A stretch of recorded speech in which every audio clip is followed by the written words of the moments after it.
Bonsoir à tous. Et à la une de ce JT, éducation et formation étaient au programme aujourd'hui. Les 2 visites ministérielles en Alsace, à Sentheim avec Muriel Pénicaud, ministre du Travail, et puis à l'Alzo avec Julien de Normandie, ministre de la Ville. Nous vous emmènerons ensuite à la découverte des archives municipales de Wissembourg, tout récemment rénovées. Et puis ce premier lundi de janvier était sous le signe du vert. 500 personnalités françaises ont lancé un appel au lundi vert, sans viande ni poisson. A-t-il rencontré un écho à Strasbourg? Nos journalistes sont allés enquêter à la pause déjeuner.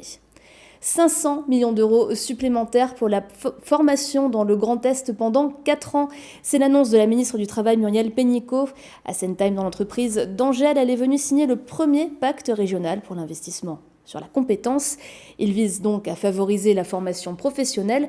On écoute tout de suite Muriel Pénicaud et Jean Rotner, président de la région Grand Est. Ils sont au micro de Fanny Kunz et Cécile Motz. La formation, c'est essentiel. Pourquoi ? Parce que aujourd'hui, on va de plus en plus vers une société où l'innovation et la compétence, ça fait la différence. Dans l'entreprise d'Angèle qu'on voit aujourd'hui, c'est par la compétence qu'une PME peut créer des emplois. Elle en a créé beaucoup, elle va en créer d'autres et elle peut exporter, elle peut réussir.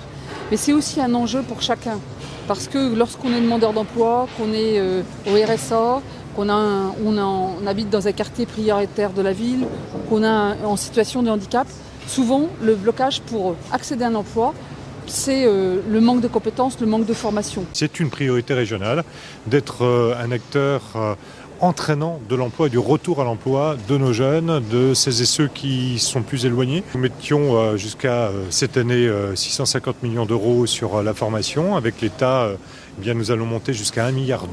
Et nous avons surtout des systèmes aujourd'hui qui sont innovants, beaucoup plus souples, avec Pôle emploi, où nous pouvons répondre par bassin d'emploi, dans une collectivité, au sein d'une entreprise, aux besoins spécifiques. Ça peut concerner 2 personnes, ça peut concerner 8 personnes, ça peut concerner 30 personnes, en fonction des besoins. Nous allons pouvoir y répondre très rapidement. Je crois que ça répond réellement aux attentes de la crise sociale que j'entends au quotidien en France.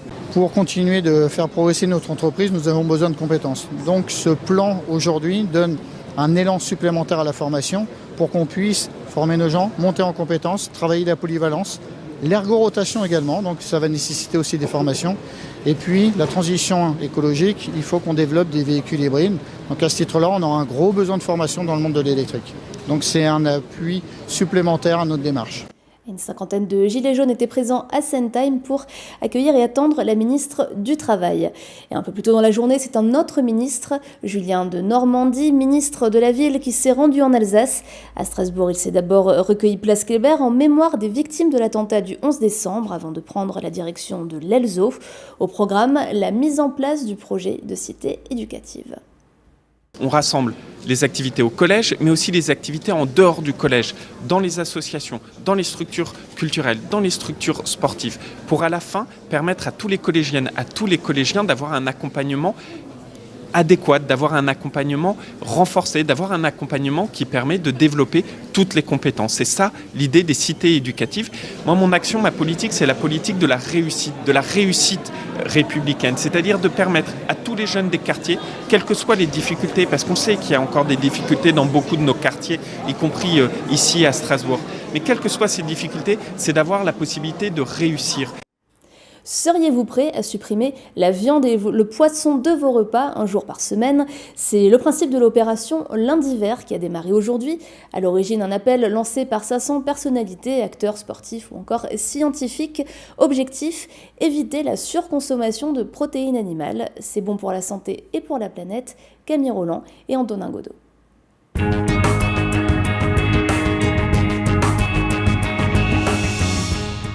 Au menu ce lundi, ni viande ni poisson. C'est le principe de l'opération Lundi Vert. Lancé par 500 personnalités et associations, cet appel vise à faire changer les habitudes alimentaires des Français. Une initiative qui pousse à se questionner sur la surconsommation de chair animale. Et dans les rues de Strasbourg, à la pause déjeuner, cette idée séduit.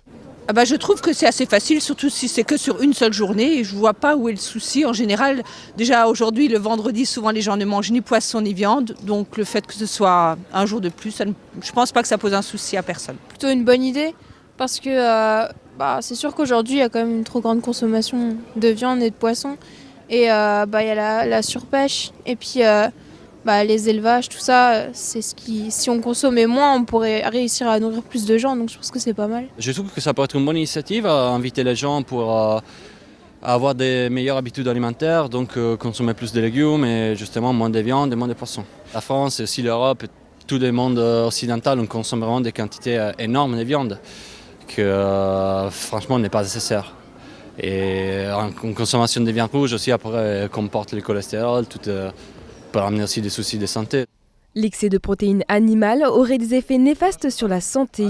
Diabète, obésité ou encore hausse des maladies cardiovasculaires. En moyenne, les Français consomment 135 grammes de viande par jour, soit près du double des besoins nutritionnels. Des habitudes bien ancrées dans les familles alsaciennes. En réfléchissant bien, je mange très peu de viande. Donc j'essaie de me porter sur les légumes. Mener une vie relativement saine, si on veut, par l'activité sportive déjà, ce que j'ai toujours pratiqué.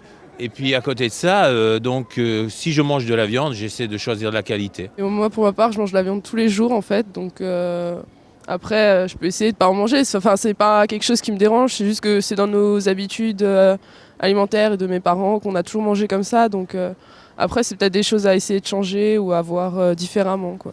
Autre argument, l'environnement. Aujourd'hui, 74 milliards d'animaux et 500 à 1000 milliards de poissons seraient tués chaque année pour la consommation humaine. Et pourtant, il existe de nombreuses alternatives pour remplacer ces produits riches en protéines. Et pour s'inspirer, les idées ne manquent pas. En général, des protéines végétales, des lentilles, des pois chiches, ou même parfois, il y a des jours où je ne mange pas de protéines. Je mange beaucoup de légumes, de salades, voilà, mais il faut équilibrer. Il y a le tofu aussi, c'est pas tout le monde n'aime pas, mais oui, ça peut être sympa si c'est cuisiné. Oui. Il peut être remplacé par des œufs, par légumes secs, par des produits comme le tofu, des produits de la fausse viande, on va dire. Par exemple, le steak des pois chiches et ce genre de produits. Tofu ou œuf, ce sera au consommateur de décider ce qu'il mettra dans son assiette. Le lundi vert est un moyen aussi pour les chercheurs et scientifiques d'étudier les habitudes alimentaires. 500 000 personnes devraient être accompagnées sur le site internet tout au long de l'année. Et nous vous emmenons maintenant à Wissembourg à la découverte des archives municipales. Depuis le mois de novembre, l'ancienne synagogue rénovée et remise aux normes accueille le public. Fanny Kunz. Détruite pendant la Seconde Guerre mondiale puis reconstruite, l'ancienne synagogue de Wissembourg s'est vue attribuer une nouvelle fonction depuis quelques mois. Le bâtiment a été réhabilité, une extension a été ajoutée. L'ancien lieu de culte abrite aujourd'hui les archives municipales et les réserves du musée Westerkamp. Ça a été désacralisé en 2009, puis a été fait bâtiment municipal et justement ce souhait en fait de garder un peu ce cachet, l'ancienne identité du lieu a été conservé grâce aux boiseries ou alors aux différents symboles qu'on peut encore voir. Conditionnés dans des magasins de conservation où la température et l'humidité sont stabilisées, les nombreux documents sont consultables sur place. Chercheurs, passionnés d'histoire ou de généalogie, autant de profils se retrouvent dans la nouvelle salle de lecture des archives municipales, comme Jean-Luc, un passionné d'histoire. Je trouve que le cadre est très agréable. J'avais l'habitude en fait de fréquenter les anciennes archives pour continuer mes recherches sur le Landsturmbataillon 1 Hagenau. Aujourd'hui, j'étais là par exemple pour rechercher une éventuelle trace d'un soldat de ce Landsturmbataillon qui avait été fait prisonnier. Et donc je voulais voir si éventuellement je trouverais une trace dans le journal de l'époque. Bon, malheureusement, je n'ai pas trouvé de trace, quoi. Mais bon, je désespère pas, quoi. De différentes natures, l'ensemble des documents et ouvrages historiques sont précieusement conservés, répertoriés, datés et restaurés. La ville a été incendiée en 1677, donc on a beaucoup d'archives qui ont disparu à ce moment-là. Par contre, on a quand même encore un fonds d'archives anciennes assez important. On a les archives historiques, donc avant 1945, sachant que la plus ancienne archive c'est 1310. Et après, on a encore les archives contemporaines, donc c'est après 1945 et ce que produisent en fait les services municipaux jusqu'à nos jours. Un lieu chargé d'histoire qui protège l'histoire locale. L'ancienne synagogue de Wissembourg aura marqué les annales. Et direction Paris pour finir. Vous l'aviez peut-être remarqué dans l'émission Nouvelle Star en 2016. Axel Erhardt est originaire d'Alsace et il ne se contente pas de chanter. Il entre en contact avec le spectateur à travers son avatar Aïs, un reportage de Nora Boriois.